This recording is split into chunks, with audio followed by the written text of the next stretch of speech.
The Environmental Protection Agency's new head, Zeldin, earlier this month announced the agency was launching the greatest and most consequential day of deregulation in U.S. history. Since then, questions of legality have surrounded Zeldin's moves to unleash American energy and lower the cost of living and otherwise support Trump's agenda while protecting the environment.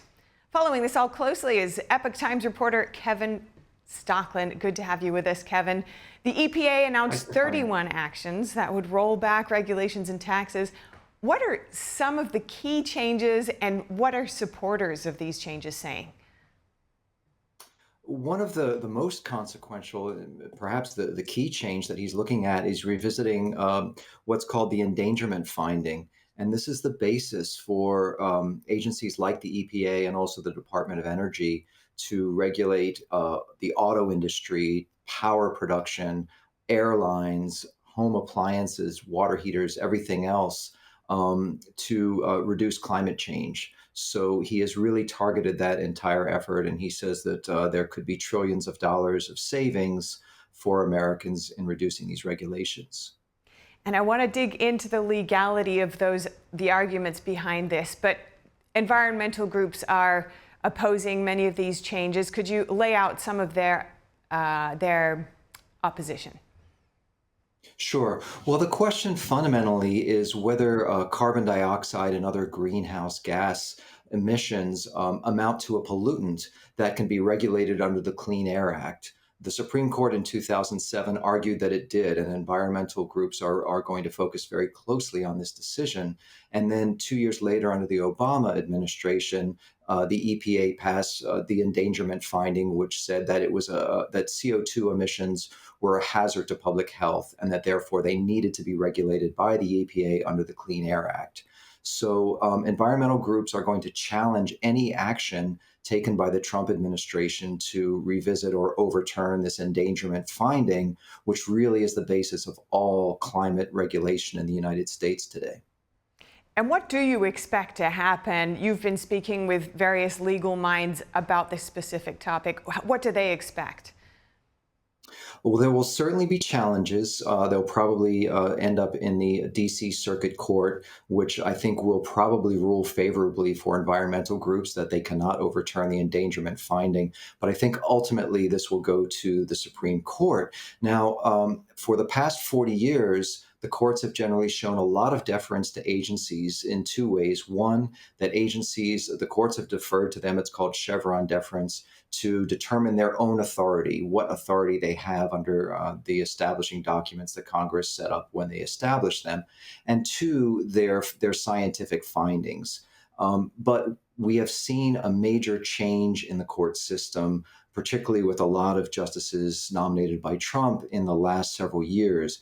And they are no longer deferring to agencies in terms of their authority, nor their scientific findings. They are basically saying to these agencies, including the EPA, if Congress did not explicitly authorize you to regulate CO2 emissions, you don't have the authority to do it. And so these are the two legal issues, the science and the authority that are going to be fought in court. And let's dig into those two issues a little more, the arguments on both sides and where you think it will land. Sure. Well, the climate movement is basically arguing that the science is settled and that there's no question that CO2 emissions, because they cause climate change, are a public hazard and need to be regulated by the EPA, by the Department of Energy, et cetera. On the counter side of that, um, the defense that I believe Zeldin's EPA will probably present is that there actually is very little evidence that climate change has led to any increase in extreme weather to date. The IPCC, which is a UN-sponsored organization, kind of the global authority on climate change science, has really not found an increase in tornadoes and hurricanes and droughts and wildfires and everything else that is supposed to be the hazards created by climate change. So they're going to have a fight over what the science says, and then they certainly will be bringing arguments about whether the EPA or the Department of Energy even has the authority to regulate CO2 emissions. And you've been following this in quite some depth for quite some time. So, is there anything missing from the general debate on this topic that you think should be made more in the forefront? Well, fundamentally, there really is a principle here of the administrative state and the agencies and their authority. And with Chevron deference, for the past several decades, the courts have basically left it to federal agencies to determine their own authority, but they also act not only as lawmaker, rulemaker, but also executive and ultimately the judiciary. They decide when there's a dispute about their regulations. So courts are now taking a new view of the federal administrative state and saying, if Congress did not explicitly authorize you to do these things, you can't do it. And we're not necessarily going to take your word for the science either. So there really are some very fundamental questions behind this. And as I mentioned at the top of the interview, these proposed changes are sweeping. So, what impact could these changes have on consumers and businesses if they do go through? Sure. So if the endangerment finding is in fact overturned or reversed by Lee Zeldin's EPA, this affects regulations of autos. So the new emission standards that have come out that have tried to really compel people to switch from gas-powered cars to EVs, certainly the subsidies on EVs could go away as well.